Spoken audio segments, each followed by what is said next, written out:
Donc là, vous voyez la page d'accueil de l'application qui fournit au gestionnaire par rapport à ses droits différentes statistiques. Et je vais aller chercher un compte client spécifique qui n'a pas de rapport avec la réalité, qui est le compte Peugeot.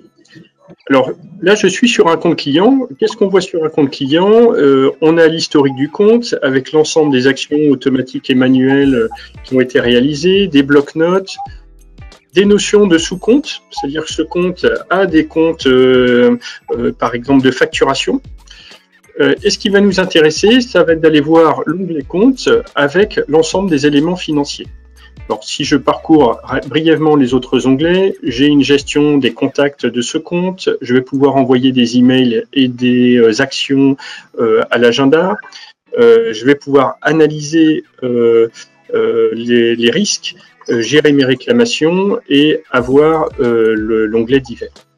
Alors, sur cet onglet compte, ici, j'ai une balance AG paramétrable qui me fait ressortir en rouge dès que j'ai un retard par rapport à certaines écritures en échéance. J'ai ici un taux d'échu de 52%, un échu de 54 000, des écritures qui sont bloquées par des réclamations ou d'autres critères, et un montant que je n'ai pas qualifié, qui est de 13 000 euros. Donc là, je dois justifier ces 13 000 euros. Donc mon travail en tant que gestionnaire, c'est d'aller travailler en sélectionnant ces 13 000 euros pour qualifier par des promesses, des litiges ou autres. En dessous, cet écran est complètement paramétrable en fonction des profils. Je vais voir l'ensemble de mes écritures non lettrées ou lettrées. Je vais voir si j'ai des documents, par exemple des images de factures liées à chaque ligne. Si j'ai des litiges, je peux avoir plusieurs litiges par ligne. Je vais pouvoir saisir des commentaires en lot et vous voyez en bas que j'ai différentes actions possibles. Alors, par rapport à l'actualité Covid, la première chose qu'on va faire, c'est saisir un échéancier, ce qu'on n'aurait jamais montré il y a 6 mois, mais qui aujourd'hui s'avère extrêmement utile. Ce client qui s'appelle Peugeot Conso me demande un échéancier sur ces 2 factures. Je vais donc sélectionner ces 2 factures. En bas de l'écran, j'ai différentes fonctionnalités. Et dans les fonctionnalités, j'ai la capacité de créer un échéancier juste sur ces 2 factures. Et donc là, il me dit, sur ces 43 000 euros, je veux payer par exemple en 10 fois. Il va en déduire le montant. J'aurais pu saisir le montant et en déduire le nombre. J'indique une date de début, par exemple à partir de lundi prochain, avec un taux d'intérêt, un type de paiement, et je le crée. En faisant ce genre de choses, ça va me permettre de voir l'ensemble des échéanciers déjà actifs sur le compte. Et j'ai mon détail ici d'échéancier que je peux remodifier à souhait par rapport soit au montant total intégrant les intérêts ou pas. Une fois que le client m'a donné son accord, je valide l'échéancier. Le fait de valider l'échéancier va faire que les factures en question sont bloquées. Elles ne seront plus dans le circuit normal de la relance, mais par contre, j'aurai un circuit qui sera bien différencié, qui sera lié exclusivement au retard sur échéance. Donc là, on voit que mes 2 factures viennent de passer en échéancier. Donc ça, c'est la fonctionnalité 1. Je vais être capable de distinguer les échéances des échéanciers, des factures qui sont en dehors du circuit. Le deuxième point, ça concerne la consolidation. Tout à l'heure, je vous ai dit, on a ce compte à des sous-comptes. Cette fonctionnalité est très pratique. Sur cet écran, j'ai rajouté une colonne qui s'appelle sous-compte. Ça veut dire que j'ai un compte Peugeot Conso, qui est le compte, par exemple, comptable ou le compte majeur, qui a un ensemble de sous-comptes. Et ces sous-comptes, en cliquant sur chaque ligne, je vais pouvoir aller les visualiser de plus près. Par un simple clic, maintenant je suis sur Peugeot Nord, avec les écritures afférentes à Peugeot Nord et Peugeot Rent.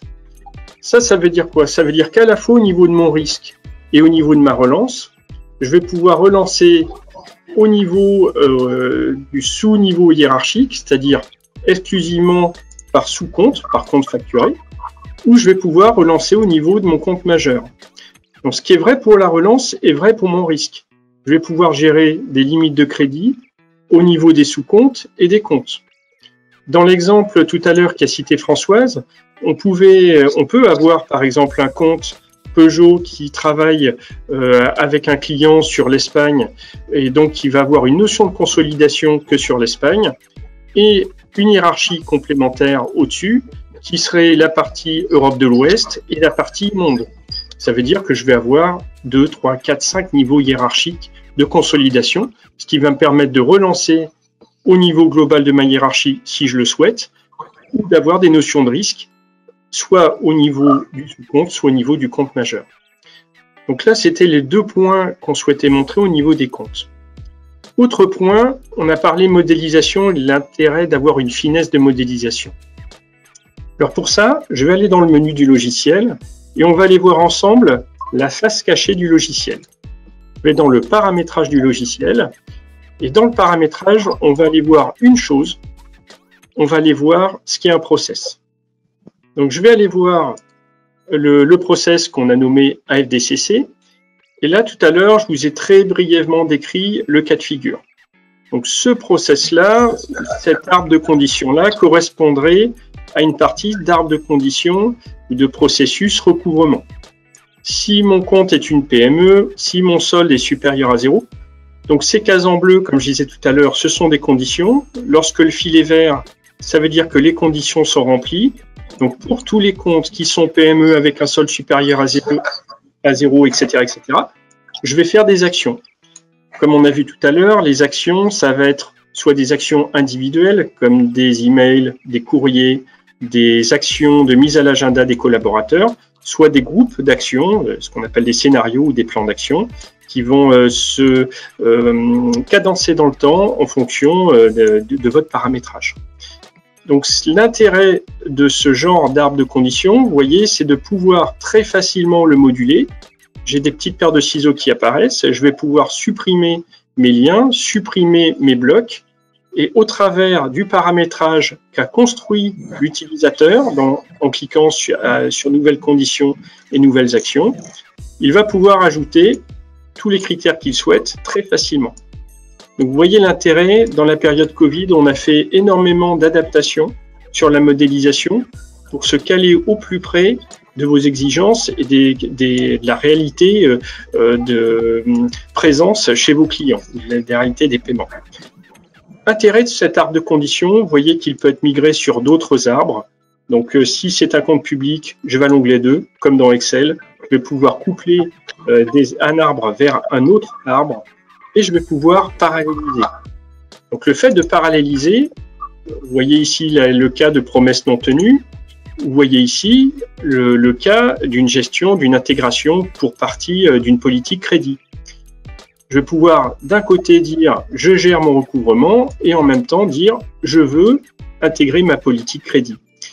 Ici, on demande si le compte est assuré ELR, si la limite de crédit est dépassée au-delà de 500 €, si la garantie est dépassée au-delà de 5000, si le compte est VIP. Dans ce cas-là, je vais mener une alerte auprès de certains interlocuteurs. Dans d'autres cas, je vais mener une alerte auprès d'autres interlocuteurs. Donc l'intérêt, vous voyez, ça sera vraiment très librement de modifier votre modélisation comme on a vu tout à l'heure pour la réadapter de manière souple. Et c'est là où on parlait aussi tout à l'heure de bac à sable, c'est-à-dire d'environnement de recettes, ce qui vous permet de valider que votre modélisation tient la route par rapport à ce que vous souhaitez faire. Là, ça illustre l'aspect souplesse et agilité de Cash & Crédit.